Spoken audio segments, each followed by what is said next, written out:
हाय आर्मीज, आपका स्वागत है मेरे YouTube channel BTS Korean army 111 इन भोजपुरी सॉन्ग। तो आज मैं आपको माई घोस्ट लव स्टोरी का 24 पार्ट बताऊंगी।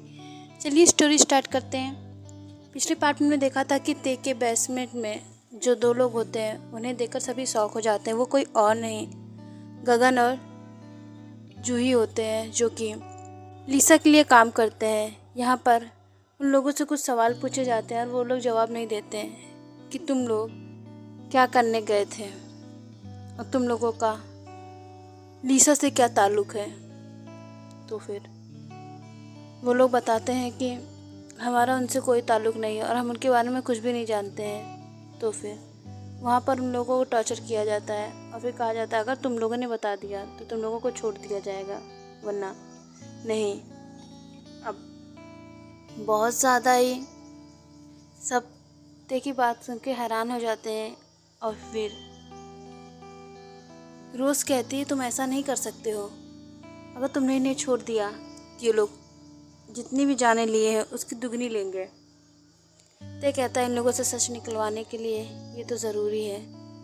यहाँ पर हमारी जेके जो कि ये सब बहुत ज़्यादा ध्यान से देख रही होती है कि इन लोगों की वजह से आज इतने बच्चों ने अपनी जानें खो दी और वो लोग इतने ज़्यादा मासूम रहे होंगे उसे बिल्कुल भी याद नहीं था।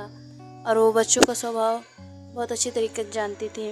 वो इतनी ज़्यादा प्यारी थी कि वो बहुत ज़्यादा ही बच्चों को प्यार करती थी।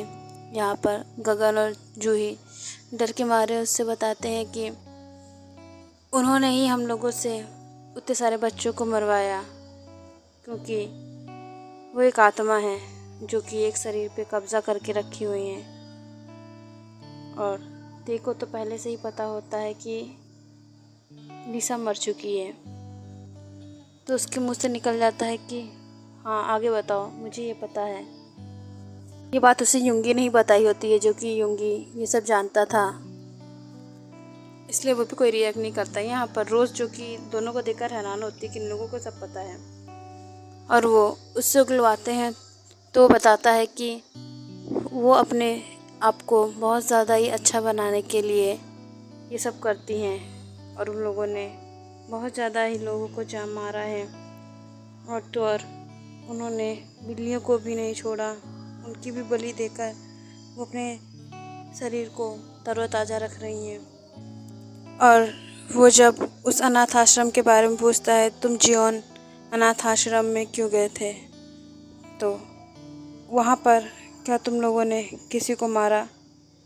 तो फिर वो जो होता है वो कहता है कि हमें एक लड़की मिल गई थी जो कि हमारी पूरी सच्चाई जान गई थी, इस वजह से हमें उसे मारना पड़ा। तो उन्होंने उसे बहुत ही बुरी तरीके से मारा था। हम ही लोगों ने उसे उसके अनाथ आश्रम में छोड़ा था। शायद वो वहाँ की मालकिन थी। उस नौकर ने भी हमें यही बताया था, जिस नौकर को उन लोगों ने निकाला था। तब फिर अब देखा तो गुस्सा 7वें आसमान पहुँच जाता है कि इसकी वजह से आज उसकी जेके उससे मिल नहीं सकती, वो उसे टच नहीं कर सकता। ये सब सोच कर उसका गुस्सा खून से खौलने लगता है। और जब रोज़ को ये सब पता चलता है तो कहती है कि इसे तो मैं देख लूँगी। और वो ते से पूछती है कि तुम लोगों को क्या क्या पता है, तुम लोग बताओ। तो फिर ते कहता है कि लीसा जो कि मर चुकी है वो किसी के शरीर में है, वो अपनी बहन के शरीर में है। और तो और मुझे ये नहीं पता है कि वो कैसे उसके शरीर में गई। तभी वो फ़ोटो दिखाता है और कहता है कि ये देखो, ये लीसा है जिसे हम लोग लीसा समझ रहे हैं, पर ये तो जेनी है, जेनी। तो फिर अब बहुत ज़्यादा ही रोज़ उसे ध्यान से देखती है और कहती है कि ये इस आत्मा से तो मैं स्कूल में मिली थी। मैं जब लाइब्रेरी में बैठकर वहाँ पर आत्मा से बात करती थी तो वो यही है। इसको ही मैंने मुक्ति का रास्ता बताया था। उसने मुझसे बताया था कि उसे अपनी आखिरी इच्छा पूरी करनी है, उसे पढ़ना है, पढ़ के फर्स्ट आना है। इस वजह से मैंने उससे कहा कि कोई अगर तुम्हें अपना शरीर दे दे अपनी इच्छा से तो तुम ले लेना। और अपनी इच्छा पूरी कर लेना, तब तुम्हें मुक्ति मिल जाएगी। और इस आत्मा ने उस शरीर का इस्तेमाल भी किया और इसका इच्छा शक्ति बढ़ने लगी। इस वजह से ये अब इतनी ज़्यादा खतरनाक हो गई है और इसे इसकी सज़ा ज़रूर मिलेगी। तब फिर रोज़ जो कि ये सब कहती है तो फिर कहता है कि हमारे स्कूल में टॉप तो लीसा ने किया था ना। तब फिर रोज़ कहती है कि लीसा नाम की तो कोई लड़की हमारे कॉलेज में ही नहीं थी, ना ही हमारे स्कूल में थी, तो फिर लीसा तुम्हें कहाँ से मिल गई? और हमारे कॉलेज के टॉपर जैनी है, ना कि लीसा। जैनी जो कि बहुत ही अच्छे से टॉप करी थी तुम्हारे जाने के बाद, और वो बहुत ज़्यादा ही अच्छी थी पढ़ने में। तब फिर अब देखो सारी बातें समझ में आती है कि उसने अपनी बहन की मदद ली होगी, क्योंकि उसकी बहन उसे बहुत ज़्यादा ही प्यार करती होगी। इस वजह से अब वहाँ पर बहुत ज़्यादा माहौल गर्म होने लगा था। तेजो की अब कहता है कि अब मैं उसको मार दूँगा, मैं मार दूँगा उसको, उसके शरीर को ही नष्ट कर दूँगा, तो वो कहाँ जाएगी। इतना बोलकर तेजो कुछ समझाने वाला था, तभी जेके रोक लेती और कहती नहीं, तुम अपनी जान को खतरे में नहीं डाल सकते हो मेरी वजह से। तो फिर ते कहता है क्यों नहीं डाल सकता हूँ, आखिर मैंने तुमसे वादा किया है। अभी भी वो अपने प्यार को एक्सेप्ट नहीं करता है। यहाँ पर जेके और ते दोनों एक दूसरे से प्यार करने लगते हैं और ये लोग बहुत ज़्यादा ही एक दूसरे से प्यार करते हैं और अपने प्यार को बताते ही नहीं एक दूसरे को।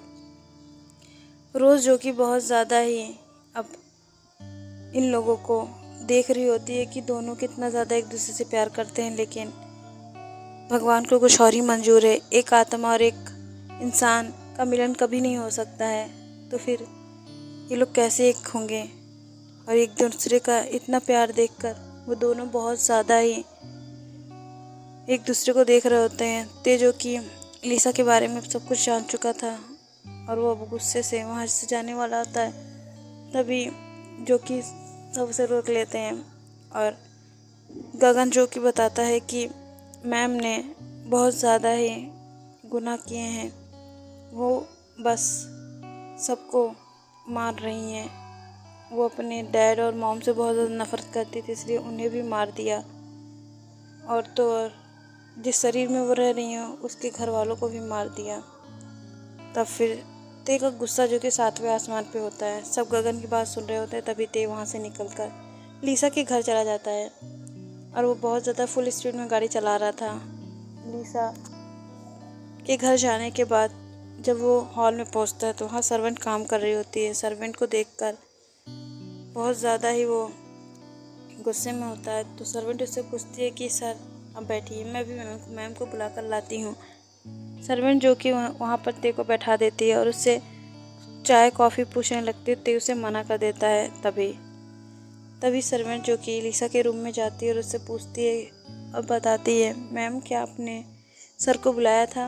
तो फिर लीसा कहती है नहीं, मैंने सर को नहीं बुलाया था, लेकिन अगर वो आया है तो उसको कुछ पूछो नाश्ता पानी करने के लिए, मैं भी आती हूँ।